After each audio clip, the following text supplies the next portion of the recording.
guys, Kanani here with Little Honeybee Homeschooling. So today I'm actually holding my camera instead of having it set. I'm going to try to do a really quick video. I'm running a little bit late on this collaboration. It's like really 30 till get uploaded. So today I'm joining in a collaboration with the YouTube Mommy Meetup group.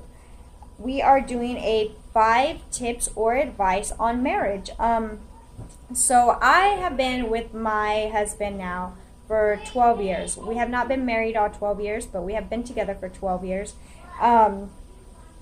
So marriage-wise, I think it's equally to a relationship. Like your same goals you have as a relationship in general, as a partnership, you have that in marriage. I don't know why people feel the need that once you're married, it's a whole different like ball game, I guess, but it's really not. If you start your relationship as you're planning to spend the rest of your life with this person, then your marriage should be an easy transition, or it should be no transition actually. So let's get started with number one. The number one key to any relationship or any marriage, I think, and my husband would agree on this, is communication. I do have my notes down here, so I will glance down every once in a while. And when I mean communication, I mean sit down and talk about everyday things, and it means listening as well. You can't just blah blah blah blah blah blah. Like, you have to listen as well. My husband comes home from work, and if there's anything, he really doesn't all the time, but if he has something to say, regardless if it's like I don't even know what he's talking about, or when he builds or what they do or whatnot, it's still the point that you're sitting there listening and trying to comprehend what they're saying, I guess, if you're like me. And him as well, when they are trying to listen, and he could just be going but either way, he's still there, he's still trying to make an effort, and that's communication. My tips for getting ways to communicate, we have 4 children, so it's late nights is definitely one of them, but also rides, like car rides. Like, literally we'll get our children in the car, and this is good at bedtime, if your children fall asleep in the car, for your little ones or whatnot. Go on rides, or even if it's not bedtime, I recommend, like, even during the day or during the week, and if we're going out somewhere, going in the car and taking a drive. For some reason, it does relax my children, but it also gives us time to talk, because we're the only ones in the front, so we are able to talk about different things, and the children's among themselves, and that's just good all the way around for all of us. So that's definitely a tip, that if you're having trouble communicating because it's just too noisy where you are, or you can't do, try taking a car ride and see if that helps you in any way, and see if you're able to communicate a lot better that way. A lot of our talking does get done when we drive back and forth from another town, or just go on a ride just randomly. So I do like that. Tip number 2 ties in with number 1 in communication, and it's a tip that I don't follow, and it's advice that I hope maybe you can take and you can try to like integrate in your home. And I try to follow. It's very hard. I do have 4 kids, and I really try, but bedtimes, like, you need to have a bedtime for your kids. So, of course, summer's different or whatnot. I mean, we're homeschooled, so summer is really not that much different. But having your kids to sleep at a certain time would be great, so that way at least it gives you like an hour or so for you and your husband just y'all two before he has to go to bed and go to work. Fortunately enough, I don't have to go to work.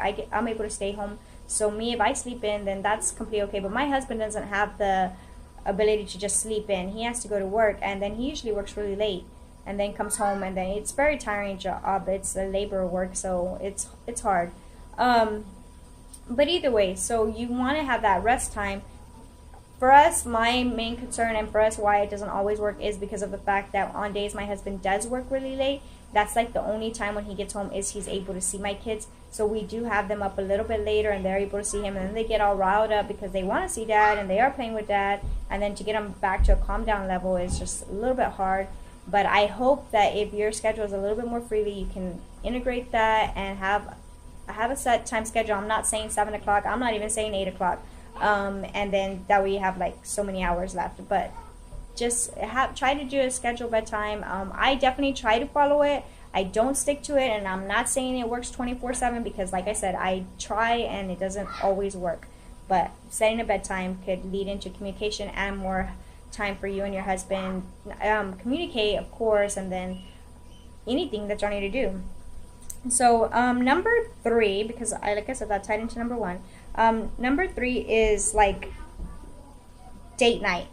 I am not. I was, and I will admit I was the mom's night out or the women's night out, whatever it is, whatever your night out with your girlfriends is like. Don't get me wrong. Yes, I want to go out and see my friends, but I see them during the day. We have play dates. We have different meetings at the libraries, or whether it's co-op, or whether it's just randomly running into each other at a restaurant or a play area.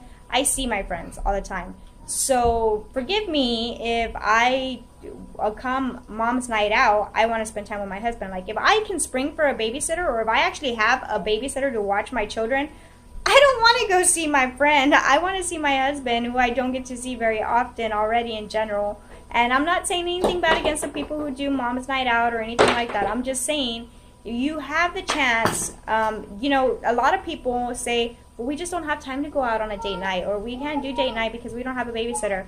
But yet you can see them a few weeks, or you can see them and say, hey, we're doing mom's night out, but thought you didn't have time to do something like that. So it's just pick and choose, and maybe one mom night out, maybe once, like every couple months, fine, or whatever. But if you're not already having your date night with your own husband, whether it's you just sitting on a couch in your living room watching a movie together, or it's you going out and getting a burger or something, if you're not already doing that and you're having trouble with your relationship or your marriage because you don't have enough time, but you're having time for you to go out and have mom time or me time or night out or whatever it is, then maybe we need to refocus on just y'all, just doing things on your own, regardless of everything else that's going on in the world. Because when it comes down to it, you and your husband are married together, and a lot of times people want to see you fail.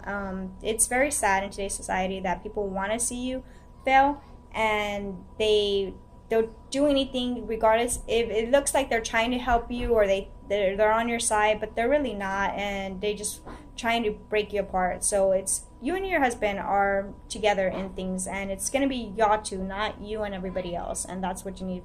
That's what needs to be refocused. So if you find that you're not having enough time with your husband, but yet you have other things on your schedule, and it might not just be mom time, it might be like an activity you always do, or something that you always have scheduled, or anything like that, but you notice your husband's home during those times, or he's able to be there during those times, but you already have something scheduled, drop something off your schedule. It's just like overscheduling with children. When you overschedule for too many things and then you're like back and forth, like drop something off your schedule and make the time for you and your husband.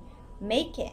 That's what you need to do. There needs to be time for you and your husband. So date night, mom night, make it a us time. Make it an us night. Like that's what you need to do. And that's, again, this is tips and advice. You can take them or you can leave them. You can leave comments. It doesn't bother me at all. But that's one thing I think a lot of people today forget, and they try to revolve their lives around everyone else in the world, that they forget that they're in a union with just them and their husband. So that's where a lot of fault comes in. Okay, so that was number 3. Number 4, I'm sorry, I'm gonna have to switch my hand here. Okay, there we go. Number 4, okay, make little things simpler. What I meant by that is don't not over exaggerate. My husband right now would be saying, "Don't pour over me," from the movie. But what is it? Like, don't get mad over little things. Like, don't make an argument if you don't need to. I have been 24/7 basically all day with my children. It literally bugs me if my husband will come home and, like, we have a no shoe policy on our floor. To, like, when you come in, take off your shoes, and he will come in and he will go and go to wherever he needs to go, get things done or put stuff away, whatever. But he literally drops his bag, like he carries a bag, and he drops his bag, and regardless if there's hooks right at the front of the entranceway, he can easily hook it.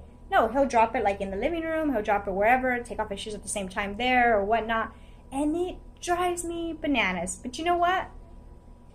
My husband just got home. I have been frustrated for so much all day long. If I've had a bad day, I don't always have bad days, but if I've had a bad day, and then my husband, who knows what his day is like, because he just walked into the door, so I have no idea what his day has been like or anything. He has no idea what my day's been like or anything. But I could, yes, I can blow up and I can say like, you're always eating this and you're always doing this and you're always doing this. Like, you can't simply, why? Like, maybe him coming home, telling me a joke or something that happened or making me laugh or something will make my day that much better. But I'm going to already start and make it an argument when I could easily just pick the bag up, put it where it goes, put the shoes where they go. Does my husband always do that? No. There are days that he does put his stuff where it goes, or he does things like that. And it's okay. And that's why it's okay to not get mad over the little things. Because if you let those things get to you, everything becomes an issue with you. Every little thing becomes an issue. My husband, I don't throw out the trash. Randomly, I'll throw out the trash because it's too full and I need to throw it out that day. But my husband, regardless what day he's had at work or if he's had a good day or a bad day, he will still come home. And if he sees the trash full, he will easily pick it up and take it. Could he get mad and say, hey, you've been home all day, you couldn't just walk the trash 10 feet out the door? Yes, but why? Why start an argument over little things that are meaningless to everything around you when you can just go on with your day? So those are my examples of little things. You may have little things different in your home and in your marriage, and that's what I mean. It's like, don't get mad over little things because they can definitely ruin the rest of your day or the rest of your evening, whatever it is, what time your husband comes home or whatnot. So, hey baby. Yeah, we have a little crier, he just got out. But so that's definitely number 4. Number 5, it kind of ties in with number 4, is laugh. Definitely laugh. Either everyone, you have to quit being so serious all the time. Like, and especially in moments that are so serious, make a joke. Make life funny or happy, whether it's with your children and it's just you and your husband. You have to laugh, and whether you need to start or your husband needs to start, like, make an effort to make jokes out of things in your daily lives because they're always going to be there and you have to laugh. So I think laughing is a big key in a marriage. Well, I have to go. I have baby crying. Those are my 5 tips and advice of marriage. I hope y'all enjoyed this video. Definitely leave comments and check out everybody else's video. I will have the link to the playlist in the description box. And that's it for today, guys. Bye. Thank you for watching.